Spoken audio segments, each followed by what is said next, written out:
So up next, we had Luke Harper versus Jimmy Uso. Before we actually talk about the match, though, I want to note that the Wyatt family, the family, not Bray, but the family, has new theme music, and it's a creepy, like a creepy haunted organ sounding instrumental of "He's Got the Whole World in His Hands." So I approve, knowing, and then we found this out later tonight, that Bray still has "Broken Out in Love" by Mark Crozer and the Rells. So yeah, I mean, this is cool. I like that they're kind of giving the Wyatt family and Bray Wyatt separate identities almost. You took the words right out of my mouth, brother. I was going to invoke that same argument, saying that with the Wyatt family having this organ variation of "He's Got the Whole World in His Hands," that makes a separation but keeps the unity within the whole Wyatt family, and Bray Wyatt, while also giving them their own identities. I think it's a brilliant move. And you know what? I think it's another one of those themes that'll warm up to me. I heard it the first time tonight, and I didn't hate it by any means, but I loved that original theme so much for all of them that it's going to take me some time to get used to. I guarantee you, give it 2 weeks, maybe even less than that, I will grow to love this theme. I think it's clever, and I'm loving the Wyatt family right now, so good stuff. Absolutely. So as far as the match itself goes, it was solid. It was a pretty high energy match. There was a lot of running of the ropes and hitting each other back and forth. It was a relatively quick match, though. At one point, Jimmy Uso, it was Jimmy, hits a super kick on Harper, and within 30 seconds of that, Harper had recovered and had hit his lariat for the win. Harper with the win. The Wyatt family is rolling on. Love it. And I thought that was going to be the end of the Wyatt family's night. They'd be able to regroup and strategize. They've got a very big night ahead of them. All three of them do this Sunday. But then the other Uso steps in. Yeah, Harper and Rowan were kind of walking up the ramp, collecting themselves, getting ready to go to the back, and Jey hopped in the ring with a microphone and challenged Erick Rowan to a match.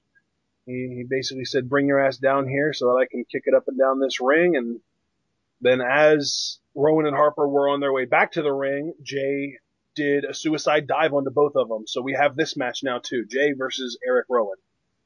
I just want to point out something very quickly that you first made known to me, Ashton, and it was a nitpick that I had.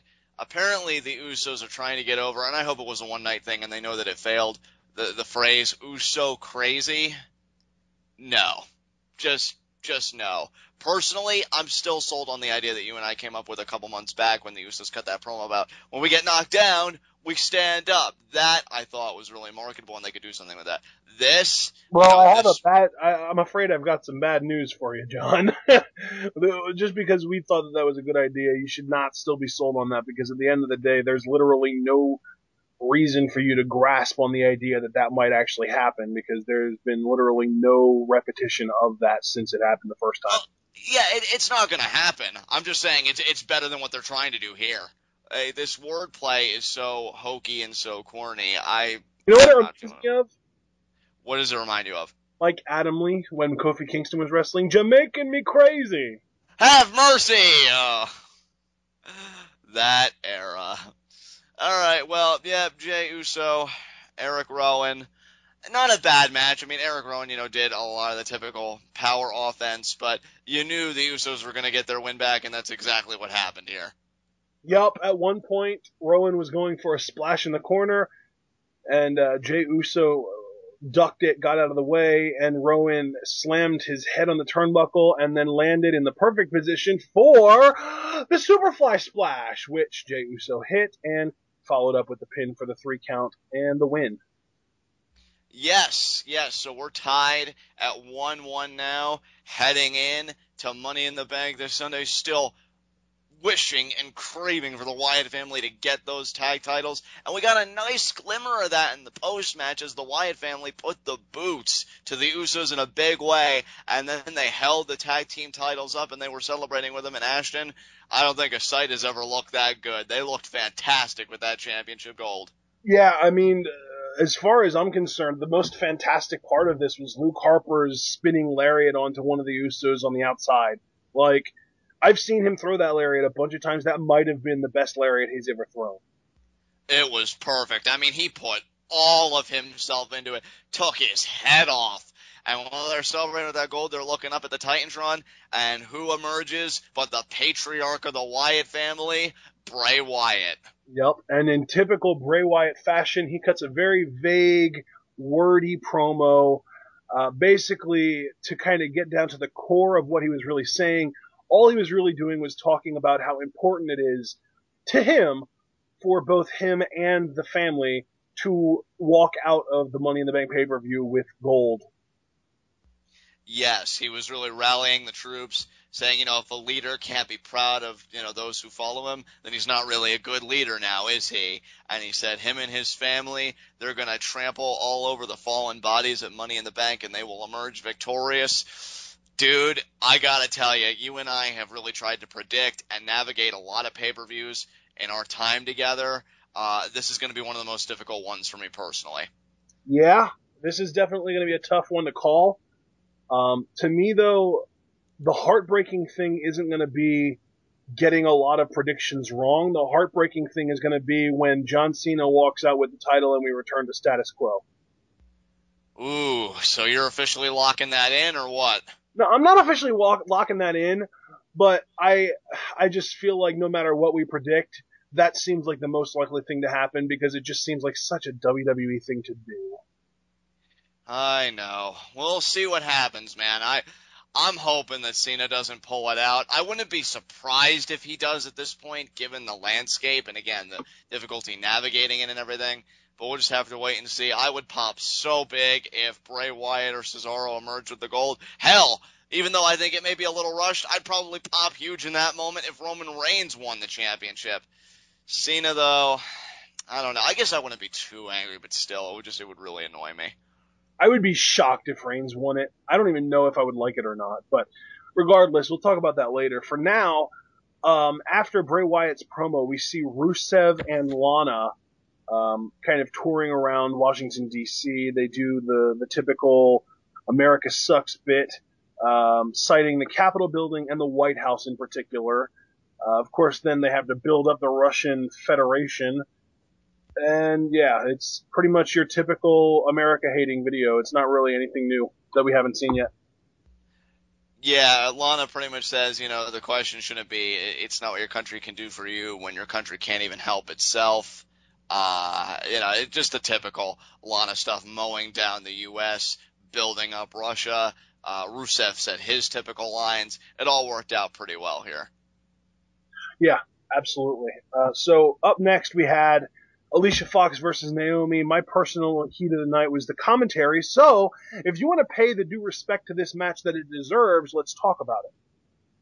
They had a great back and forth. Alicia's offense, since, being crazy with, the sidewalk slam, like out to the ropes, like throwing her out of the ropes. That was great.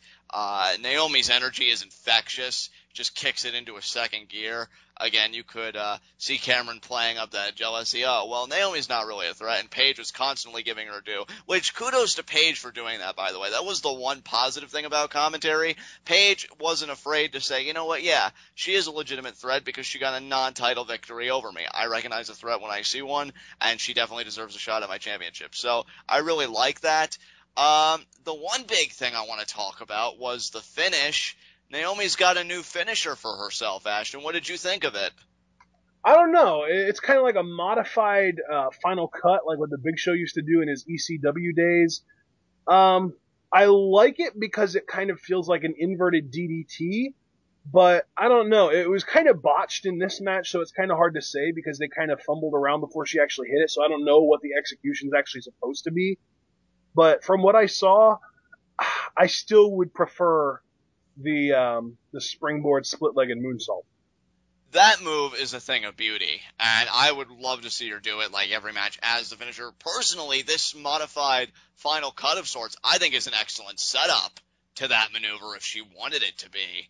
But as an actual finisher, I think I understand on one hand because you never know if you're always going to hit the split-legged moonsault. Because if John Morrison taught us everything, she hasn't missed it yet. Accuracy is guaranteed. Yeah, she hasn't missed it yet, but it's always nice to have a fallback in case you're scared. Like, maybe I don't want to go to that well. Maybe I'll just do this one where, the success I think is of a greater percentage, if you will. Again, I love the split-legged moonsault, and I definitely prefer it, but I think this move can get over with future executions, I hope. So I'm just glad Naomi's having the momentum she's having. After the match, her and Paige have a stare down, and they shake hands. I was surprised Cameron didn't try and perpetrate an assault on Paige or anything, so she really just did, talk trash and commentary, and I guess she'll let her actions speak for themselves, potentially at Money in the Bank.